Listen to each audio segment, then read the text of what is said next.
할렐루야. 주님 감사합니다. 이 시간에 주의 말씀 통해서 깨달아 알게 하시고 그 뜻대로 우리를 움직이시고 응답받게 하여 주옵소서. 오늘 아침에도 주의 말씀 붙잡고 승리케 하옵소서. 우리 주 예수 그리스도의 이름으로 기도합니다. 아멘.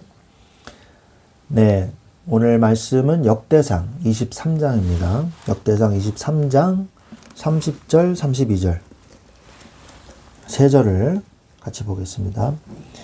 아침과 저녁마다 서서 여호와께 감사하고 찬송하며 또 안식일과 초하루와 절기에 모든 번제를 여호와께 드리되 그가 명령하신 규례에 정한 수요대로 항상 하나님 여호와 앞에 드리며 또 회막의 직무와 성소의 직무와 그들의 형제 아론 자손의 직무를 지켜 여호와의 성전에서 수종드는 것이더라. 아멘.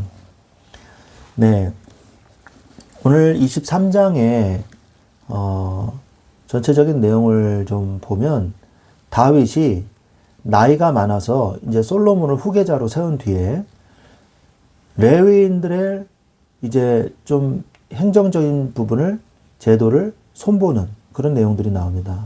일단은 30세 이상의 레위인들을 계수하여 총 38,000명을 네 그룹으로 나눕니다. 그리고 성전 일을 감독하는 것, 그리고 관원과 재판관의 역할, 그리고 성전 문지기의 역할, 그 다음에 찬양대의 역할로 각각 직무를 체계적으로 분담시킵니다. 다윗이 이렇게 한 것은요, 진짜 대대 후손 계속 축복받을 일이죠.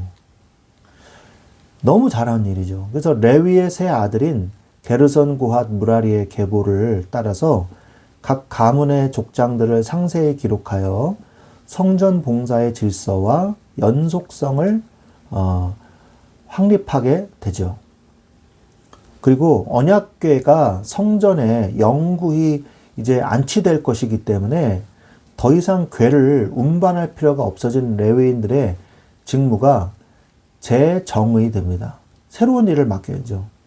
이제 그들의 주된 임무는 제사장을 도와 성전의 제반 업무를 관리하고 아침 저녁으로 찬송과 감사를 드리는 이 예배의 사역이 시작이 됩니다. 그래서 아까 계수할 때는 30세 이상으로 계수했지만 다윗의 유언대로 레위 자손이 20세 이상으로 계수가 됩니다.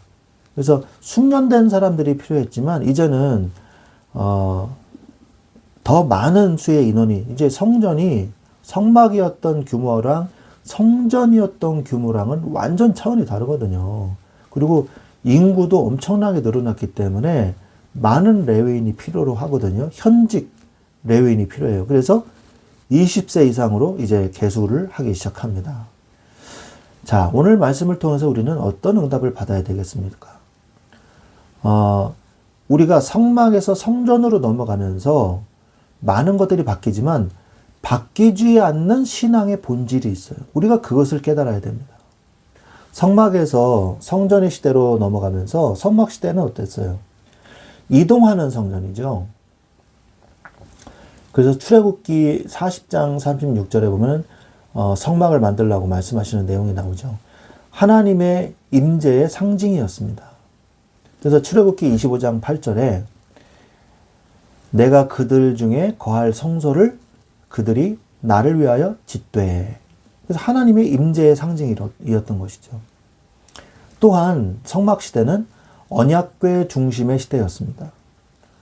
가장 거룩한 곳인 지성소, 그리고 그곳에 있는 언약궤가 예배와 신앙의 중심이거든요.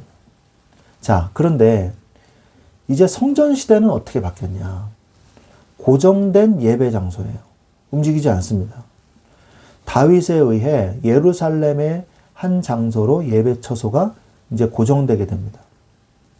그래서 이 영광스러운 하나님의 건축물이 이제 세워지게 되는 것이죠.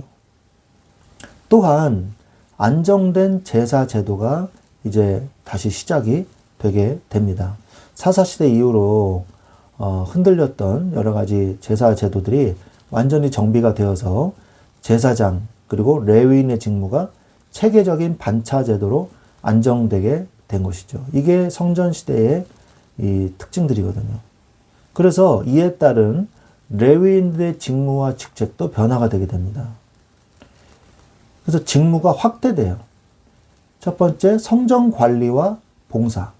성전의 모든 일을 감독하는 사람들을 뽑고요. 그 다음에 찬양의 직무를 강화합니다. 성전에서 아침 저녁으로 하나님께 감사하고 찬양하는 이 반차를 조직을 해요. 또한 성전의 재정을 관리하는 직무를 뽑습니다. 그래서 하나님의 성전 곡간과 이제 성도들이 하나님 앞에 드리는 예물이 있죠. 그리고 그곳을 책임지는 성물 곡간이 또 따로 있어요.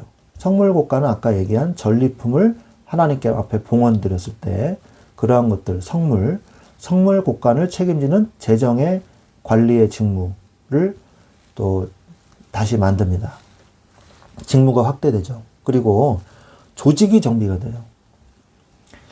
24반차 제도를 확립을 합니다. 그래서 제사장, 찬양대, 문지기 등을 24개의 반차로 나눠요. 24개의 팀으로 나눈다는 거죠. 그래서 24개의 순서로 나눈다는 거죠. 그래서 문지기 직무를 체계화합니다. 능력 있는 용사들로 세워서 성전을 지키게 만들어요. 거룩한 성전을. 그리고 성전 밖의 직무도 만듭니다.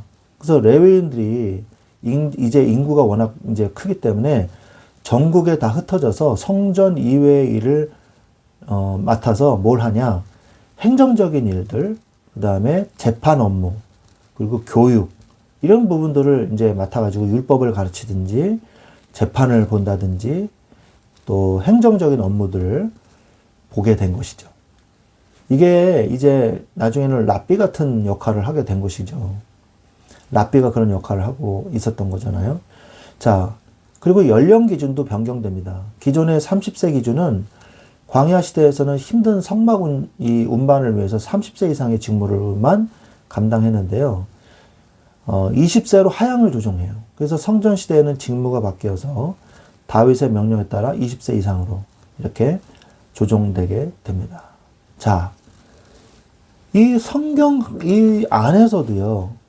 물론 이 텀이 굉장히 길죠. 몇백 년, 몇천 년 이렇게 가기 때문에 그 안에서 이제 성전에서의 어떤 직무와 제도가 변화가 있지 않습니까?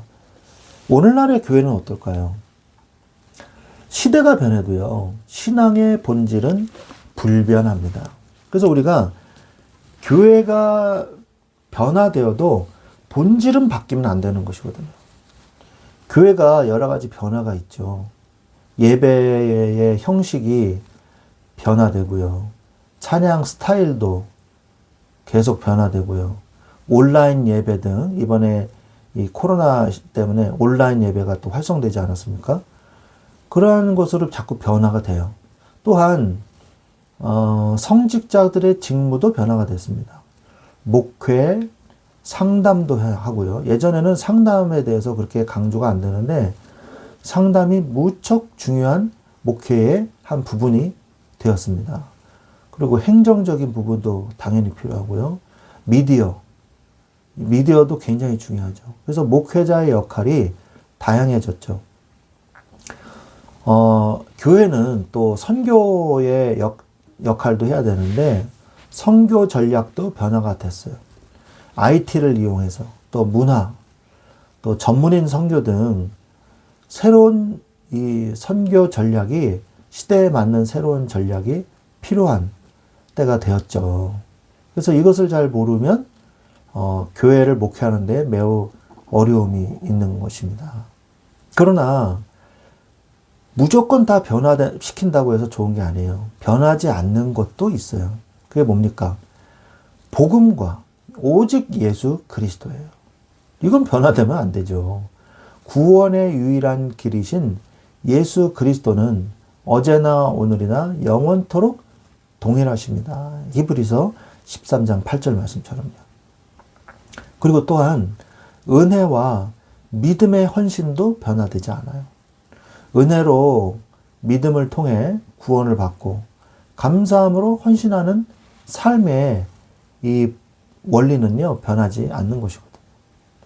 그리고 예배의 중심도 변화되지 않아요. 예배의 형식은 변할 수 있으나 하나님과 함께 영광을 돌리고 영과 진리로 예배하는 요한복음 4장 24절에 그 본질, 영과 진리로 예배하는 예배의 본질은요, 변화되지 않는 거예요. 그래서 우리는 주의해야 됩니다. 뭘 주의해야 되냐? 본질을 잃어버리는 것에 주의해야 돼요. 시대의 흐름을 줬다가 다른 복음을 따르는 것을 경계해야 돼요. 무조건 부흥만을 위해서 이것저것 갖다 막 적용하다 보면요, 비성경적이고 이단적인 요소들이 교회 안에 들어올 때가 있어요. 신비주의적인 요소가 너무 강하게 들어올 때도 있고요. 본질을 잃어버리는 것에 우리는 주의해야 합니다. 갈라디아서 1장 6절에 그리스도의 은혜로 너희를 부르신 이를 이같이 속히 떠나 다른 복음을 따르는 것을 내가 이상하게 여기노라 라고 말씀하고 계시잖아요. 그 시대에도 그런 일들이 있었던 거예요. 갈라디아서에. 또한 세속화에 대한 위험을 우리는 가져야 돼요. 이 세대를 본받지 말고 오직 마음에 새롭게 함으로 변화를 받아서 하나님의 뜻을 뭐 하라고요? 분별하라고 되어 있어요. 분별력이 떨어지는 거예요.